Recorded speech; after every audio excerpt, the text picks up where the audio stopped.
gosh, namiss mo yung laptop ko. 1,000 lang. Ano? 1,000 lang. Oh, Daddy. Daddy. 1,000 lang. Oh my gosh. Thank you is okay. Thank you. I accept thank you, but I need cash. Talaga sasangalin mo yung white mo? Send ko yung Gcash ko sa'yo. Even though that you don't ask, I'll give you more. What do you May want? ginamitan ako ng toothpick sa'yo. Hindi ko alam ba. Natanggal ba?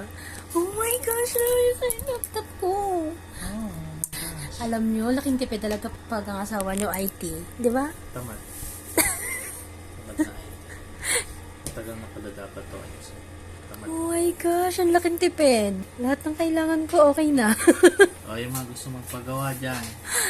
1,000. Patikas na lang. Accept advance payment. Di mo nga ako talaga sisingil ng totoo. Gusto nga totoo na. I accept Gcash, BPI, Palawan Express. What do you want? Western Union. All payment. Acceptable. Oh my gosh, magkano yung pag pinagawa sa labas? Buo 1,000. 1,000? 1,000 din? Oo, nakatipid ka na sa akin ng pamasahe.